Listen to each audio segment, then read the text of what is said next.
Hello hi, कशात माझी YouTube family आहे. खूप सगळे चांगले असतील. मला बरं नाही आहे, हे चौरा सगळं हे झालं आहे. आत्ता मी आहे दादरला आणि आत्ता पकडते विरारची ट्रेन. जाते मी विरारच्या.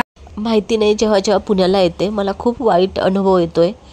अक्षरशः रडायला येतं मला. इकडनं जातानाही मला ट्रेन मिळाल्या नाही, बस मिळाली नाही, सगळ्या मिस झाल्यात माझ्या. आणि एक ट्रेन तर माझी हैदराबाद ट्रेन बस चढणार तर ती निघालेली आणि एका माणसाने माझा हात खेचला की नका जाऊ मॅडम, जाऊ द्या, गेली तर गेली ट्रेन.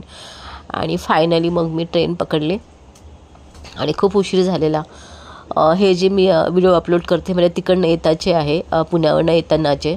इकडनं जाताना ट्रॅव्हल्सने गेलेले.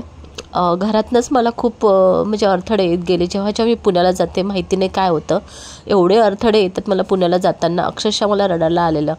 जेव्हा मी गेले तेव्हा मला रिक्षाचा प्रॉब्लेम, कारण त्या दिवशी महालक्ष्म्या उठणार होत्या तर एकही रिक्षा इथे नाही. कशी तरी मी रिक्षा पकडली आणि स्टेशनला गेली. स्टेशनला गेल्यानंतर ज्या ट्रेनमध्ये जायचं होतं ती ट्रेन निघून गेलेली. त्याच्यानंतर मी दादरला पोचले आणि दादरला पोचल्यावर मग ट्रॅव्हल्स पकडली. कहाँ गए थे आप लोग? नीचे कहाँ गए थे? खेलने रोज जाते हो? मजा आता है नीचे आपको? कभी कभी स्कूल और ट्यूशन रहता तो नहीं मी रिक्वेस्ट करते सर्व आईवडिलांना की कधी मुलांना लिफ्टमध्ये पाठवू नका स्वतः, कारण मुलं लहान असतात, मुलांना कळत नाही. कारण बरेचदा झालेलं आहे, मी लिफ्टमध्ये बरेचदा अडकलेली.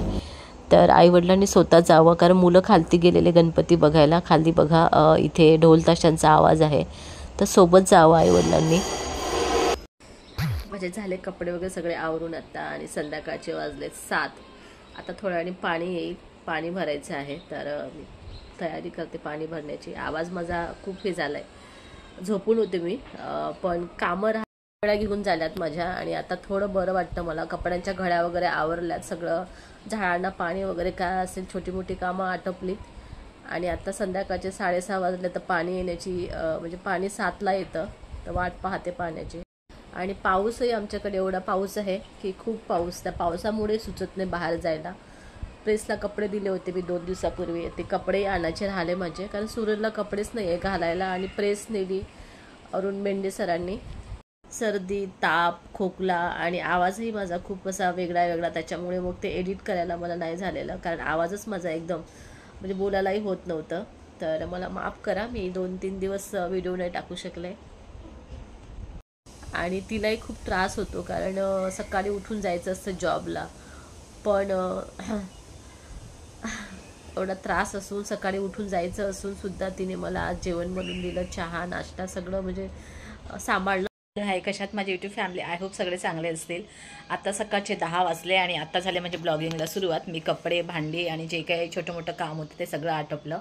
पूर्वाई येऊन गेली, सूरज गेला जॉबला, शामीने जॉबला गेली आणि आता मी स्टार्ट केलं आहे ब्लॉग.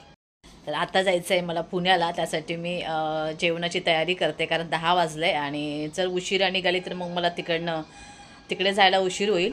तर मी चपाती टाकते आणि लगेच निघण्याची तयारी करते. उशीर झाला आहे, कपडे खूप होते बघा, मी खूप कपडे वगैरे सगळे धुवून टाकले. परत फ्लावरची भाजी बनवलेली आणि शामीला टिफिन द्यायला. सूरजला त्याने पावडर घेतली, दूध घेतलं आहे आणि त्याने नाश्ता नाही केलेला. तर आता बनवते मी चपात्या